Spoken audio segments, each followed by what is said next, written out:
ಹೋಗೋಣ.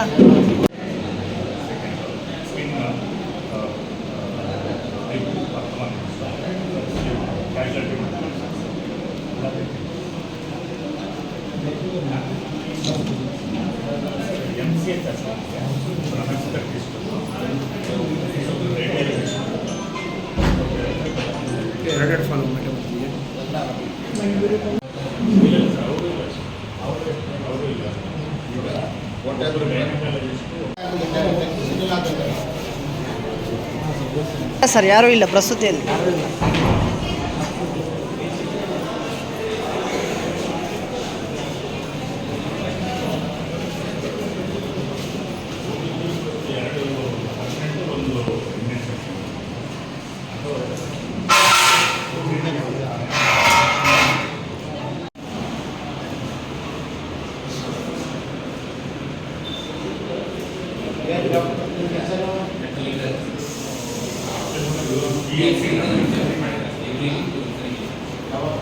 Bro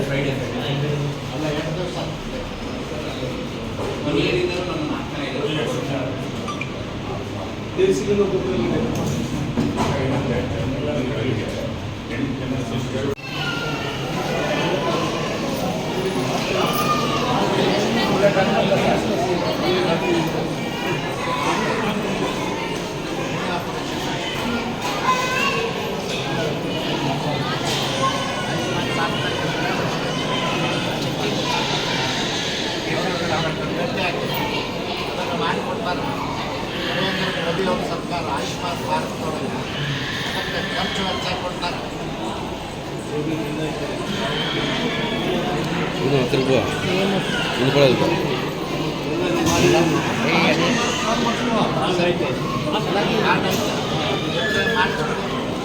operation ಮಾಡ್ಕೊಳ್ಳಿ.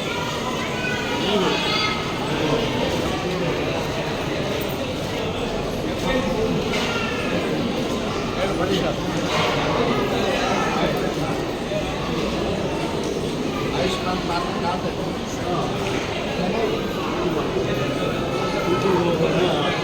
ನಮಸ್ತೆ, ನಾನು ಪಾವಗಡದಲ್ಲಿದ್ದೇನೆ. ನಿನ್ನೆಯಿಂದ ಹಾಸ್ಪಿಟ್ಲಿಗೆ ಬಂದೇನೆ. ನಿನ್ನೆ PHCಗಳಿಗೆ ವಿಸಿಟ್ ಮಾಡಿದ್ದೆ. ಇವತ್ತು ಡಿಸ್ಟ್ರಿಕ್ಟ್ ಹಾಸ್ಪಿಟಲ್ ತಾಯಿ ಮಕ್ಕಳ ಆಸ್ಪತ್ರೆಗೆ ಬಂದಿದ್ದೆ. ಏನೂ ಇಲ್ಲ ಇಲ್ಲಿ. ಏನಂದರೆ ಏನೂ ಇಲ್ಲ. 14 ಪೋಸ್ಟ್ ಸ್ಯಾಂಕ್ಷನ್ ಇದೆ, 3 ಜನ ಇದ್ದಾರೆ. ತಾಯಿ ಮಕ್ಕಳ ಆಸ್ಪತ್ರೆ ಅಂದ್ರೆ ಖಾಲಿ ಅದ. ಅಲ್ಲಿ ವಾಚ್ಮನ್ಗಳು, ಕಸ ಗುಡಿಸೋರ್ದೇ ದರ್ಬಾರ್, ಬೇರೆ ಯಾರೂ ಏನಿಲ್ಲ. ಈ ರೀತಿ ಇಂಥ ದೊಡ್ಡ ಹಾಸ್ಪಿಟ್ಲ್ 1,000 ಪೇಷಂಟ್ಸ್ ಬರ್ತಾರೆ ಎವ್ರಿ ಡೇ. ಮತ್ತು ಏನು ಮಾಡ್ತೀರಿ? ಕ್ಲೋಸ್ ಅನ್ನ ಮಾಡಿ. ನಾನೇ ಹೇಳ್ತೇನೆ ಕ್ಲೋಸ್ ಮಾಡಿ. ಇಲ್ಲ, ಇಲ್ಲಿ ಬಡವರು ಇರುವಂಥ ತಾಲೂಕ, ಇಲ್ಲಿ ಪೋಷಕ ಮಕ್ಕಳ ತಜ್ಞರು ಇಲ್ಲ, ಮತ್ತು ನಿಮ್ಮ ಪ್ಯಾರಾಮೆಡಿಕಲ್ ವರ್ಕರ್ಸ್ ಇಲ್ಲ. ಏನು ಮತ್ತು ಏನು ಹಾಸ್ಪಿಟ್ಲ್ ಇದೆ?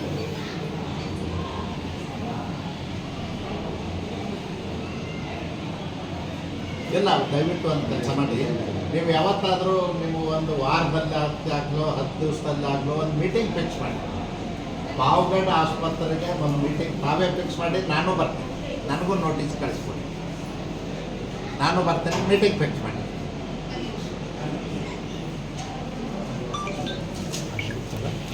ಕಳಿಸ್ಬಿಟ್ಟಿರ್ತಾರ, ಅದಕ್ಕೆ ನಾನು ಬೇರೆ ಕಡೆ ಹೋಗ್ಕೊಂಡು ಇವತ್ತು ಯಾರೋ ಹೇಳಿ ಕಳಿಸಿದ್ರು.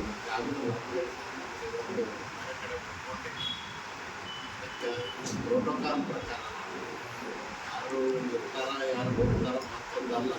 ಅದರ ಸರ್ಕಾರ ಮತ್ತು ಪ್ರೊಸೀಜರ್ ಕಾನೂನು ನಿರಂತರವಾಗಿರ್ತದೆ. ಆ ನಿಟ್ಟಿನಲ್ಲಿ ಅದನ್ನು ಒಗ್ಗಟ್ಟಾಗಿ ಕೆಲಸ ಮಾಡೋದು ತಾಲೂಕಿನ ಅಭಿವೃದ್ಧಿ. ಬಹುಶಃ ನಮ್ಮ ರಾಜ್ಯದಲ್ಲಿ ಅತ್ಯಂತ ಹಿಂದುಳಿದ ತಾಲೂಕಿನಲ್ಲಿ ಪಾವಗಡ ಗೆದ್ದೆ ಶಿಕ್ಷಣಕ್ಕೆ ಮತ್ತು ಉದ್ಯೋಗಕ್ಕೆ, ನೀರಾವರಿಗೆ ಹೆಚ್ಚಿನ ಅವಕಾಶಗಳು ಎಲ್ಲ ಜೋಡಿಸಿ ಕೆಲಸ ಮಾಡಬೇಕು ಮಾಡಿ. ನಿನ್ನೆ ಮತ್ತು ಹೋಗಿದ್ರೆ ಭಾಗವಹಿಸಿ ಮಾಡಿದ್ದೇವೆ.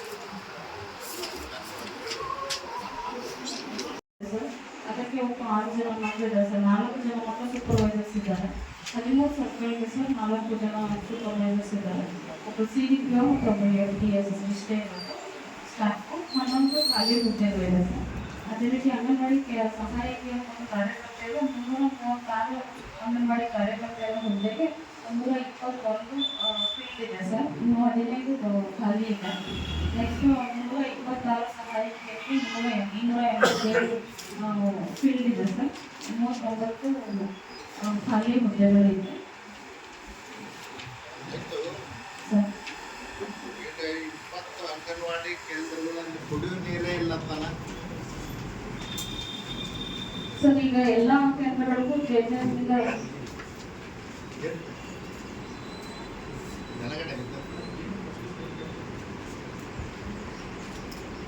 ಎಲ್ಲ ಕೇಂದ್ರಗಳಿಗೂ ನೀರಿನ ವ್ಯವಸ್ಥೆ ಕಲ್ಪಿಸಿದ್ದಾರೆ ಸರ್. ಕೆಲವೊಂದು ಕೇಂದ್ರಗಳಿಗೆ ಇನ್ನು ನೀರು ಸರಬರಾಜು ಆಗಿಲ್ಲ ಅಂತ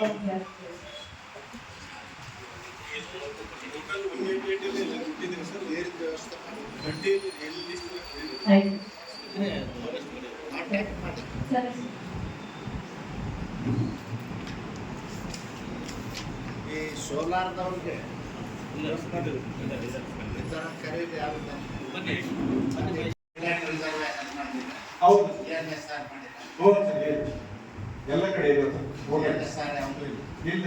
ಸರ್. ಎಕ್ಸಿಸ್ಟಿಂಗ್ JLSR ತಾಲೂಕಿನಲ್ಲಿ ಒಂದು 15 ಸರ್. ಈಗ ರಂಗಸಮುದ್ರ ಇದೆ, ರಂಗಸಮುದ್ರ ಒಂದು ವೈನ್ ಹೊಸಕೋಟೆ ಒಂದಿದೆ ಸರ್. ಇಂಥಲ್ಲಿ ಕೆಲವೊಂದರಲ್ಲಿ ಇದೆ ಸರ್, ಒಂದು 15 ಸರ್. ಒಂದು ಗುಜ್ಜಾಗಡ್ಡೆಯಲ್ಲಿ ಇದೆ ಸರ್, ಮತ್ತೆ ಮುಗಾಲ ಬೆಟ್ಟದಲ್ಲಿ ಇದೆ ಇಲ್ಲ ಸರ್. ಬಜೆಟ್ ಪಾವಡ ತಾಲೂಕಿನಾಗೆ ಈ ವರ್ಷದಾಗೆ ನಾವು ಸಿಂಗಲ್ ಬೋರ್ವೆಲ್ ಕೊಡಲಿಲ್ಲ ಸರ್. ಯಾವುದೇ ಕಾರಣಕ್ಕೂ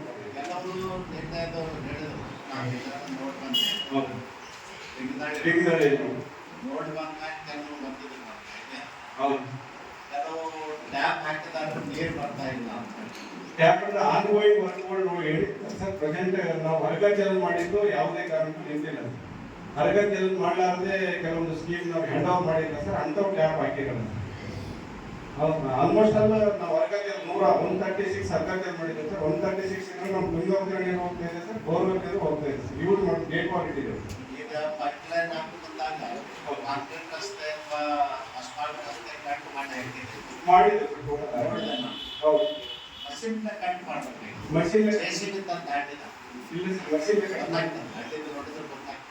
ಇಲ್ಲ ಸರ್. ಮಷಿನ್ ಕಟ್ ಮಾಡಿ ಪ್ಯಾಚಪ್ ಮಾಡಬೇಕಾಗಿತ್ತು ಮಾಡಿದೆ ಸರ್. ಎಸ್ಟೋನೇಷನ್ ಮಷಿನ್ ಕಟ್ ಮಾಡಿದೆ ಸರ್. ಆಲ್ಮೋಸ್ಟ್ ಅಲ್ಲೂ ಆ ರೋಡ್ ಎಕ್ಸಿಸ್ಟಿಂಗ್ ರೋಡ್ ಸರಿ ಇಲ್ಲ ಅಂತಲ್ಲಿ ಸ್ವಲ್ಪ ಅದಕ್ಕೆ ನಾವು ಇನ್ನೂ 4 PHCಗಳನ್ನ ಪ್ರಪೋಸ್ ಮಾಡಲಿಕ್ಕೆ ಸ್ಥಳ ಆಯ್ಕೆ ಮಾಡಿ ಮ್ಯಾಪ್ ರೆಡಿ ಮಾಡಿಕೊಟ್ಟು ಅವ್ರಿಗೂ ಕೂಡ ಸೂಚನೆ ಅಂಥವನ್ನೆಲ್ಲವನ್ನು ತಾವು ಕಟ್ಟುನಿಟ್ಟಾಗಿ ಮಾಡಿಸಿದ್ರು.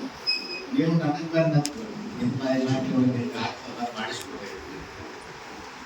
ಒಂದು ಜನಪ್ರತಿನಿಧಿಗಳು ಮತ್ತು ಅಧಿಕಾರಿಗಳು ಒಂದು ಎತ್ತಿನ ಬಂಡಿಗೆ 2 ಗಾಲಿಗಳನ್ನು ಕಟ್ಟಿ 2 ಸಮಾನಾಂತರದಲ್ಲಿ ತೆಗೆದಾಗ ಮಾತ್ರ ಅದು ಸರಿಯಾಗಿ ಹೋಗ್ತದೆ. ಆ ರೀತಿ ಜನಪ್ರತಿನಿಧಿಗಳು ಮತ್ತು ಚುನಾಯಿತ ಪ್ರತಿನಿಧಿಗಳು ಮತ್ತು ಅಧಿಕಾರಿಗಳು ಕೂಡ ಕೆಲಸ ಮಾಡಬೇಕಾಗ್ತದೆ. ಚುನಾಯಿತ ಪ್ರತಿನಿಧಿಗಳಿಗಿಂತಲೂ ಹೆಚ್ಚು ಜವಾಬ್ದಾರಿ ಇರ್ತಕ್ಕಂಥದ್ದು ಅಧಿಕಾರಿಗಳಿಗೆ. ನಿಮಗೆ ಪವರ್ಸ್ ಉದ್ಯೋಗ ಮಾಡಿ ಜನಗಳಿಗೆ ಅನುಕೂಲ ಆಗುವ ರೀತಿಯಲ್ಲಿ ಕೆಲಸ ಮಾಡಬೇಕು ಅಂತ ನಮ್ಮ ಆಸೆ. ದಯವಿಟ್ಟು ನಾವೆಲ್ಲರೂ ಹೆಚ್ಚಿನ ಪ್ರಮಾಣದಲ್ಲಿ ಸರ್ಕಾರಗಳ ಬಂದವರು ಹೋಗ್ತವೆ, ಪಕ್ಷಗಳ ಬಂದವರು ಹೋಗ್ತವೆ. ಆದರೆ ಸರ್ಕಾರ ಅಂತಕ್ಕಂಥದ್ದು ನಿರಂತರವಾಗಿರ್ತದೆ. ಸರ್ಕಾರ ಅಂದರೆ ಅಧಿಕಾರಿಗಳೇ ನಿರಂತರವಾಗಿರ್ತಕ್ಕಂಥವ್ರು. ನೀವು ಜನಗಳ ಕಡೆ ನೋಡಬೇಕು ಹೊರತು ಅದು ಮಾಡಬಾರ್ದು ಮಾಡಬೇಕು ಈ ಪಕ್ಷ ಆ ಪಕ್ಷ ಯಾವುದನ್ನು ಇಟ್ಟುಕೊಳ್ಳಂತೆ ಎಲ್ಲರೂ ಒಕ್ಕಟ್ಟಾಗಿ ಕೆಲಸ ಮಾಡಬೇಕು ಅಂತ ಈ ಸಂದರ್ಭದಲ್ಲಿ ನಾನು ಸಂಪೂರ್ಣ ಸರ್ಕಾರ ಯಾವುದೇ ಸಂದರ್ಭದಲ್ಲಿ ನೀವು ಯಾವುದೇ ಕಾರ್ಯಕ್ರಮದಲ್ಲಿ ಮಾಡಿ ಪ್ರೋಟೋಕಾಲ್ ಬಿಟ್ಟು ಮಾಡಿ ಹಚ್ಚಬೇಡ. ಕೆಲವರು ಏನು ಮಾಡ್ತಾರೆ, ನಮಗೆ ಬಿಡೋದೇ ಇಲ್ಲ, ಯಾಕಂದ್ರೆ ಪತ್ರ ಕೊಟ್ಟು ಕಳಿಸ್ಬಿಡ್ತಾರೆ. ನಮ್ಗೆ ಆಗೋದಿಲ್ಲ. ಏನಾಗತ್ತೆ, ನಿಮ್ಮ ಫ್ಯಾಮಿಲಿ ಫಂಕ್ಷನ್ ಕಳಿಸಿದ್ರೆ ನೀವು ಮೊದಲೇ ಡೇಟ್ ಕೇಳಿದ್ರೆ ಟೈಮ್ ಕೇಳಿದ್ರೆ ನಾ ಹೇಳ್ಬಿಡ್ತೀನಿ. ನಿಮ್ಮೆಲ್ಲ ಅವ್ರಿಗೂ ಕೇಳಿ 2 ಜೋಡಿಸಿ ಮಾಡುವಂಥ ಪ್ರಯತ್ನವನ್ನು ಮಾಡಿ. ಕೆಲವರು ಬ್ಯಾಚ್ ಮಾಡಬೇಕು, ಬ್ಯಾಚ್ ಒಂದು ಇಮಿಡಿಯೇಟ್ಲಿ ಅಟೆಂಡ್ ಮಾಡಬೇಕು ಅಂತೇಳಿ. ಇವತ್ತು ಅರ್ಬನ್ ವಾಟರ್ ಸಪ್ಲೈ ಆಫೀಸರ್ಸ್ ಯಾರು ಮೀಟಿಂಗ್ ಬರ್ದೇ ಇರುತ್ತೆ ಗೌರ್ಮೆಂಟ್ಗೆ ಬರೀಬೇಕು ಅಂತ ಪ್ರೊಸೀಡಿಂಗ್ಸ್ ವರ್ಕ್ ಮಾಡಿ ಎಕ್ಸಿಬಿಷನ್ ಅವರೇ ಮಾಡಬೇಕು. ಮತ್ತೊಂದು ಪೇಷನ್ಸ್ ಕೇಳೋಕೆ ನಾನೇನು ಹೇಳಕತ್ತೇನೆ ರಿಪೇರ್ಸ್ ನಿಂದೆ ಜವಾಬ್ದಾರಿ. ಅವ್ರು ಕಟ್ ಮಾಡಿದ ಮೇಲೆ ಅವ್ರು ಸರಿಯಾಗಿ ಅದನ್ನ ಪ್ಯಾಚ್ ವರ್ಕ್ ಮಾಡಿ ರಿಪೇರಿ ಮಾಡಿ ಕೊಡ್ತಾರಿಲ್ಲ ನೋಡೋ ಜವಾಬ್ದಾರಿ ಆಯ್ತು ಇಲ್ಲ ಮತ್ತೆ ಯಾಕೆ ಮಾಡಿದ್ರು? ಅವ್ರಿಗೆ ನೋಟಿಸ್ ಕೊಟ್ಟಿದ್ರೆ ಯಾಕೆ ನೋಟಿಸ್ ಕೊಡ್ಬೇಕಲ್ಲ? ಅದಕ್ಕೆ ಹೋಗ್ಬಿಟ್ರು ಪೈಪ್ ಹಾಕಿ ಅಂತ ಯಾರು ನೋಡೋರು? ಅವ್ರು ಕೇಳಿದ್ದಕ್ಕೆ ಅವರು ಟೆಸ್ಟಿಂಗ್ ಎಲ್ಲ ನಮ್ಮ ಜವಾಬ್ದಾರಿ ನೀವು ನಿಭಾಯಿಸ್ಬೇಕು, ರಿಪೋರ್ಟ್ ಮಾಡಬೇಕು, ಅರಿಬೇಕು ಮತ್ತು ಬೇರೆ ಹ್ಯಾಂಡಲ್ ಮಾಡಲಿಕ್ಕೆ ಬರೀ ಪೇಮೆಂಟ್ ಕೊಡಬಾರ್ದು. ಯಾವುದೇ ಏಜೆನ್ಸಿ ಇರಲಿ ಕಂಪ್ಲೀಟ್ ಅವ್ರು 100% ವರ್ಕ್ ಮಾಡಿ ಕೊಡೋದು ಅವ್ರಿಗೆ ದುಡ್ಡು ರಿಲೀಸ್ ಮಾಡಿಸ್ಬಾರ್ದು. ಓಕೆ ಯಾರು ಏಜೆನ್ಸಿ ಯಾರು ಅದನ್ನು ಮಾಡೋರು ಏಜೆನ್ಸಿ ಅವ್ರ ಕಡೆನೇ ಇದೆ ಸರ್. PMCS ಅಂತ ಇದೆ. ನಿಮ್ಮದು ಪುರಸಭೆ ಅವ್ರದ್ದು ಏನೂ ಜವಾಬ್ದಾರಿ ಇಲ್ಲ. ಇಲ್ಲ ಸರ್, ಎಲ್ಲ ಹೇಳಿದ್ರು ಅವರೇ ಎಕ್ಸಿಬಿಷನ್ ಮಾಡಿದ್ದಾರೆ. ಎಕ್ಸಿಕ್ಯೂಷನ್ ಅವ್ರು ಮಾಡ್ತಾರೆ ಗೊತ್ತ. ಲಾಸ್ಟ್ ನಿಮ್ಮ ಜವಾಬ್ದಾರಿ ಏನಿಲ್ಲ. ಅದು ಲಾಸ್ಟ್ ಸೂಪರ್ವೈಸರ್ ಸರ್. ಅವ್ರು ಮಾಡಿ ಸರಿಯಾಗಿ ಮಾಡಿದ ನಾಳೆ ಬಿಟ್ಟು ಹೋದ್ರು ಅಂತ ನಿಮ್ಮದೇ ಜವಾಬ್ದಾರಿ ಮೇಂಟೆನ್ಸ್. ನಾಳೆ ಜನ ನಿಮ್ಮನ್ನೇ ಕೇಳ್ತಾರೆ. ಹೌಸ್ ಟ್ಯಾಕ್ಸ್ ನಿಮಗೆ ಕೊಡ್ತಾರೆ, ವಾಟರ್ ಟ್ಯಾಕ್ಸ್ ನಿಮಗೆ ಕೊಡ್ತಾರೆ. ನಿಮ್ಮದು ರೆಸ್ಪಾನ್ಸಿಬಿಲಿಟಿ ಅದು. ಮತ್ತೆ ಏನು ನೋಡದೆ ಇದ್ದಾರೆ ಪ್ರೀವಿಯಸ್ ಅವರಿಗೆ ಇಮಿಡಿಯೇಟ್ಲಿ ನೋಟಿಸ್ ಕೊಟ್ಟು ನಾವು ನೋಟಿಸ್ ಕೊಟ್ಬಿಡಿ ಸಾಹೇಬ್ರ. ಆಯ್ತು 76 ಬಂದಿದೆ ಸರ್, 35% ಬಂದಿದೆ ಸರ್. 35% 35% SSLC SSLC. ಜೀರೋ ಬಂದಿರೋದು ಯಾವಾಗ ಇಲ್ಲ ಸರ್, ಯಾವುದೂ ಇಲ್ಲ. 100% ಬಂದಿರೋ ಶಾಲೆ ಕೊಡಗೇಹಳ್ಳಿ MDR ಶಾಲೆ ಬಂದಿದೆ ಸರ್. ಗೌರ್ಮೆಂಟ್ ಹೈಸ್ಕೂಲ್ದು ಎಷ್ಟು ಪರ್ಸೆಂಟ್ ಬಂದಿದೆ? Government high school 51.59 sir.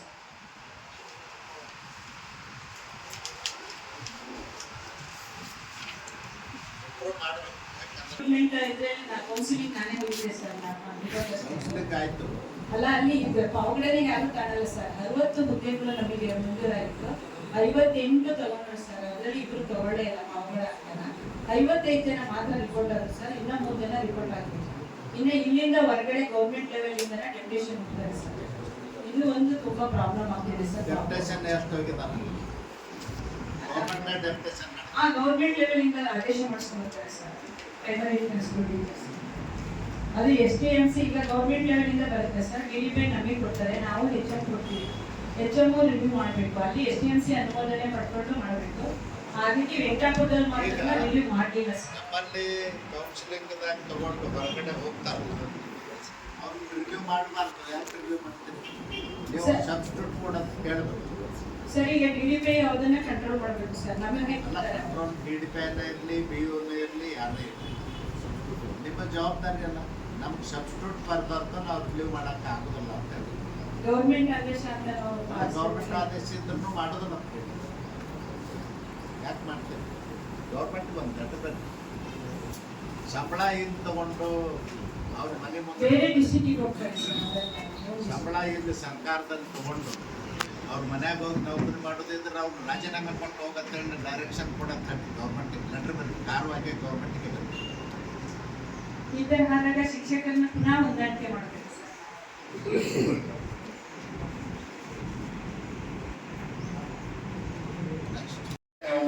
ಕಂಪ್ಲೀಟ್ ಮಾಡಿ ಕೊಡ್ತೀನಿ. ಟೋಟಲ್ ಕಂಪ್ಲೀಟ್ ಮಾಡಿ. ಈ ಮೂಲಭೂತ ವಿಚಾರ ಬಂದರೆ ಮೂಲಭೂತ ಒಂದು 223 ಅವಾರ್ಡ್ ಮಾಡಿ ಹೌದು. ಅವಾರ್ಡ್ ಮಾಡಿದಂಥ ಎಲ್ಲ ಸ್ಕೀಮ್ಗಳಿಗೂ ಸೋರ್ಸ್ ಎಲ್ಲಿಂದ? ಸೋರ್ಸ್ ತುಂಗಭದ್ರಾ ಬೋರ್ವೆಲ್ ಇದೆ ಸರ್. ಆಲ್ಟರ್ನೇಟಿವ್ ಕೊಟ್ಟಿದೆ. ತುಂಗಭದ್ರಗೂ ಇದೆ ಸರ್. ತುಂಗಭದ್ರಾ ಕನೆಕ್ಟ್ ಆಗಿದೆ. ಟೋಟಲಿ ಪಾವಗಡ ತಾಲೂಕಿನಲ್ಲಿ 180 numbers over tank Tungabhadra scheme ಏನು ಮಾಡಿದೆ. 170 ಹಳೆ ಓವರ್ ಟ್ಯಾಂಕ್ ಇದೆ. ಟೋಟಲಿ ಪ್ರೋಗ್ರಾಮ್ಗೂ ಬೋರ್ವೆಲ್ ಕನೆಕ್ಷನ್ ಇದೆ ಸರ್. ಆಲ್ಟರ್ನೇಟಿವ್ ನಮ್ಮ ತುಂಗಭದ್ರಾ ಬರ್ತಾ ಇದೆ. ಆಲ್ರೆಡಿ ತುಂಗಭದ್ರಾ ನೀರು ಟೋಟಲಿ 308 ನೀರು ರನ್ ಆಗಿದೆ. 308 350 308 ಆಗಿದೆ ಸರ್. ಇನ್ನು 40 ಅಪ್ಲಿಕೇಶನ್ ಅಲ್ಲಿ ರನ್ನಿಂಗ್ ಇದೆ ಸರ್. ಈ ಮಂದೊಳಗಡೆ ತುಂಗಭದ್ರಾ ಎಲ್ಲ ಕಡೆ ಹೋಗ್ತಾ ಇದೆ.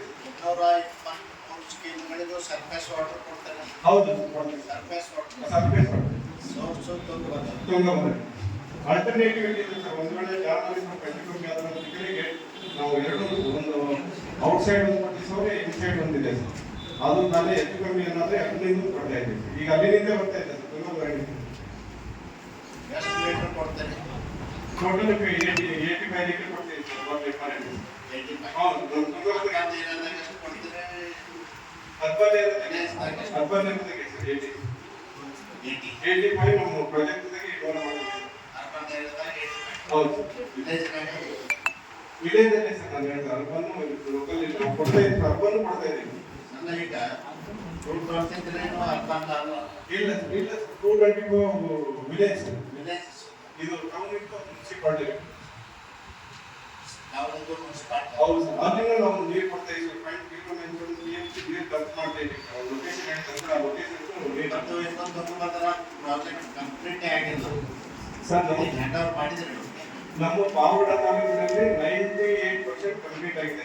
ಟೋಟಲ್ ಎದುರುಗಡೆ ಚಳ್ಳಕೆರೆಯಲ್ಲಿ ಏನಾಗಿದೆ ಗೊತ್ತಿಲ್ಲ ಸರ್. ನಮ್ಮ ಪಾವಗಡದಲ್ಲಿ ಟೋಟಲಿ 180 ಓವರ್ ಟ್ಯಾಂಕ್ ಕಂಪ್ಲೀಟ್ ಆಗಿದೆ ಸರ್. 14 ಝೋನ್ ಇದಾವೆ ಸರ್. 14 ಝೋನ್ ಕಂಪ್ಲೀಟ್ ಆಗಿದೆ ಸರ್. ಒಂದು MDR ಇದೆ ಸರ್. ಅದು ಕಂಪ್ಲೀಟ್ ಆಗಿದೆ ಸರ್. 662 ಕಿಲೋಮೀಟರ್ DI ಪೈಪ್ ಇದೆ ಸರ್. ಅದನ್ನು ಕಂಪ್ಲೀಟ್ ಆಗಿದೆ ಸರ್. ಟೋಟಲ್ ಆಗಿ 62 ಕಿಲೋಮೀಟರ್ MS ಪೈಪ್ ಇದೆ ಸರ್. ಅದನ್ನು ಕಂಪ್ಲೀಟ್ ಆಗಿದೆ. ವರ್ಕ್ ಪೋರ್ಷನ್ ಯಾವುದು ಬಾಕಿ ಇದೆ ಸರ್. ಸ್ಕ್ಯಾಡಾ ಸಿಸ್ಟಮ್ ಸಹ 350ರಲ್ಲಿ 338 ಸ್ಕ್ಯಾಡಾ ಸಿಸ್ಟಮ್ ಅಲೈನ್ಮೆಂಟ್ ಮಾಡಿ ಆಟೋಮೆಟಿಕ್. ಈಗ ನೀರಿಗೆ ಬಂದ್ರೆ ಆಟೋಮೆಟಿಕ್ ಆಫ್ ಆಗೋದಕ್ಕೆ ಓವರ್ಫ್ಲೋ ಅಲಾರ್ಮೆಂಟ್ ಮಾಡಿದ್ದಾರೆ. ಅದು ಒಂದು ಸೆಟಲ್ಮೆಂಟ್ ಆಗಬೇಕಾದ್ರೆ ಇನ್ನೊಂದು ಇಲಾಖೆಗಳಿಂದ ಹೆಚ್ಚಿನ ಅನುದಾನವನ್ನ ಯಾವ ರೀತಿ ತರಬಹುದು, ಈ ವರ್ಷ ಗೌರ್ಮೆಂಟ್ ಅಲ್ಲಿ ಯಾವುದಕ್ಕೆ ಪ್ರಯಾರಿಟಿ ಇದೆ ಅಂಥವುಗಳನ್ನ ಗುರುತಿಸಿ ನಮಗೆ ಮಾಹಿತಿ ಕೊಟ್ಟರೆ ಅವನ್ನ ನಾವು ಕೂಡ ಮೊದಲು ನಮ್ಮ ಮಟ್ಟದಲ್ಲಿ ಸರ್ಕಾರದ ಮಂತ್ರಿಗಳಿಗೆ, ಕಾರ್ಯದರ್ಶಿಗಳಿಗೆ ಪತ್ರ ಬರಬೇಕು. ಹೆಚ್ಚಿನ ಅನುದಾನವನ್ನು ಕೊಡಿಸಲಿಕ್ಕೆ, ಕಾಮಗಾರಿಗಳನ್ನು ಅನುಮೋದನೆ ಮಾಡಿಸಲಿಕ್ಕೆ ನೀವೆಲ್ಲರೂ ಕೂಡ ಅಸಿಸ್ಟ್ ಮಾಡಬೇಕು. ಯಾಕಂದ್ರೆ ನಿಮಗೆ ಹೆಚ್ಚು ಗೊತ್ತಿರ್ತದೆ ನಮಗಿಂತ. ಈಗ ಅದ್ರಾಗ ಏನಾಗಿದೆ, ನಾವು ಎಂಪಿಗಳಾದ್ಮೇಲೆ ರಾಜ್ಯ ಸರ್ಕಾರದ ಯೋಜನೆಗಳ ಬಗ್ಗೆ ಹೆಚ್ಚಿನ ಮಾಹಿತಿ ನಮ್ಮಲ್ಲಿ ಇರುವುದಿಲ್ಲ. ಅದಕ್ಕಾಗಿ ನೀವು ನಿಮ್ಮ ಇಲಾಖೆಯವರು ಕೇವಲ ಮೀಟಿಂಗ್ ಬಂದು ಅಷ್ಟೇ ಈ ಇಲಾಖೆಯಲ್ಲಿ ಇಂಥ ಕೆಲಸ ನಮ್ಮ ತಾಲೂಕಿಗೆ ಹಾಕ್ಲಿಕ್ಕೆ ಸಾಧ್ಯ ಮಾಡಿಸ್ಕೊಡಿ. ಮೈನರ್ ಕೇಸಸ್ ಉದಾಹರಣೆಗೆ ಈಗ ಮಾಡರ್ನೈಸೇಷನ್ ಯಾವ ರೀತಿ ಅಥವಾ ಫ್ರೆಶ್ ವರ್ಕ್ ಪಾರ್ಟಿಷನ್ ಟೂದಾಗಿರ್ಬೋದು ಅಂಥವು ನೀವು ರೆಡಿ ಮಾಡಿಕೊಡ್ರಿ. ಅಂದಾಗ ಅಣೆಕಟ್ಟು ಮತ್ತು ಕೆರೆಕಟ್ಟೆಗಳ ನಿರ್ಮಾಣ ಅಂತರ್ಜಲ ಹೆಚ್ಚಿಸುವುದ್ರ ಬಗ್ಗೆ ಹೆಚ್ಚು ಪ್ರೋಗ್ರಾಮ್ಗಳನ್ನ ಹಾಕಿ ಮತ್ತು ಪ್ರಧಾನ ಮಂತ್ರಿ ಕೃಷಿ ಸಿಂಚಾಯಿ ಯೋಜನೆಗೂ ದುಡ್ಡು ಸಿಗ್ತದೆ. ನೀವು ಪ್ರಪೋಸಲ್ SMIಲಿ 40 TPS ಸಬ್ಮಿಟ್ ಮಾಡಿದ್ದೀವಿ. ಕ್ಲಸ್ಟರ್ ಹೋಗಿದೆ. ಅದನ್ನೇ ಕ್ಲಸ್ಟರ್ 4 ಕ್ಲಸ್ಟರ್ ಆಗಿ ಡಿವೈಡ್ ಮಾಡಿದ್ದಾರೆ. ಕ್ಲಸ್ಟರ್ 1 ಅಪ್ರೂವಲ್ ಆಗಿದೆ. ಇನ್ನೊಂದು ಕ್ಲಸ್ಟರ್ ದೊಡ್ಡ ಕೊಡಿ. ನಾನು ಯಾಕೆ ನಿಮ್ಗೆ ಹೇಳ್ತಾ ಇದ್ದೇನೆ ಅಂತಾರ, ಒಂದೇ ಉದಾಹರಣೆ ಇಲ್ಲ. ಉದಾಹರಣೆಯಿಂದ ಇಲಾಖೆ ಎಲ್ಲ ಇಲಾಖೆಯಲ್ಲೂ ಆ ಥರ ಇರ್ತದೆ. ಅದಕ್ಕೆ ನಾವು ರಾಯಿತಿ ಕೊಡ್ಕೊಂಡು ನಮ್ಮ ಜನಗಳಿಗೆ ಅನುಕೂಲ ಆಗುವಂಥದ್ದು ಪ್ರಪೋಸಲ್ ಕೊಡಿದ್ದೀವಿ. ಅಂದರೆ ಎಸ್ಪೆಷಲಿ ಎಜುಕೇಷನ್ ಡಿಪಾರ್ಟ್ಮೆಂಟ್ ನಾವು ಸ್ಕೂಲು ಕಾಲೇಜ್ಗಳ ಬಗ್ಗೆ, ಕಟ್ಟಡಗಳ ಬಗ್ಗೆ, ಅಂಗನವಾಡಿ ಕಟ್ಟಡಗಳ ಬಗ್ಗೆ ಸ್ವಲ್ಪ ಹೆಚ್ಚಿನ ಗಮನ ಕೊಡತಕ್ಕಂಥದ್ದು. ಕುಡಿಯುವ ನೀರಿನ ಇವತ್ತಿನ ಪ್ರಕಾರ ಬಸವಲಿಂಗಪ್ಪ ಹೇಳಿದ ಪ್ರಕಾರ ಬಹುಶಃ ಇನ್ನೇನು ಸಮಸ್ಯೆ ಆಗ್ಲಿಕ್ಕಿಲ್ಲ ಅಂತ ಇದೆ. ಹಾಗೇನಾದರೂ ಕುಡಿಯುವ ನೀರಿನ ಸಮಸ್ಯೆಗಳಿದ್ದರೆ ಅದನ್ನು ಕೂಡ ನಾನು ಗಮನಕ್ಕೆ ತಗೊಂಡು ಬರ್ತೀನಿ. ಮತ್ತು ಈಗ RO ಪ್ಲಾಂಟ್ಗಳು ದುರಸ್ತಿ ಇದ್ದನ್ನು ಕೂಡಲೇ ದುರಸ್ತಿ ಮಾಡಿಸಿ, ಯಾವ ದುರಸ್ತಿ ಮಾಡಲಿಕ್ಕೆ ಸಾಧ್ಯ ಇಲ್ಲ, ಅವು ಸ್ಕ್ರ್ಯಾಪ್ ಆಗಿದೆ ಅಂಥವು ಫ್ರೆಶ್ ಪ್ರಪೋಸಲ್ ಮಾಡಿ ನಮ್ಮಲ್ಲಿ ಬೇರೆ ಬೇರೆ ಈಗ ನಮ್ಮ ಸೋಲಾರ್ದವ್ರ ಹತ್ರ ಅಮೌಂಟ್ ಇದೆ, ಅವ್ರನ್ನ ಉಪಯೋಗ ಮಾಡ್ಕೊಂಡು ಸ್ವಲ್ಪ ಅವ್ರನ್ನೆಲ್ಲ ಹೆಚ್ಚಿನ ಪ್ರಮಾಣದಲ್ಲಿ ಮಾಡಿಕೊಡ್ಬೇಕು. ಅಂಗನವಾಡಿ ಕಟ್ಟಡಗಳ ಸ್ವಂತ ಇಲ್ಲ ಅಂಥವು ಕೊಡುವಂಥದ್ದಾಗಿದೆ. ಅಂಥವೆಲ್ಲ ನಮ್ಮ ಮಾಡಿ ಹಾಸ್ಪಿಟ್ಲಿಗೆ ಏನಾದರೂ ಬೇಕಾದ್ರೆ ನಾವು ಪ್ರಪೋಸಲ್ ರೆಡಿ ಮಾಡಿಕೊಡ್ತೇವೆ. ಖಂಡಿತವಾಗಿ ಮಾಡಬೇಕು. ಈಗ ಹೇಳಿದ ಜನಸಂಖ್ಯೆಗೆ ಅನುಗುಣವಾಗಿ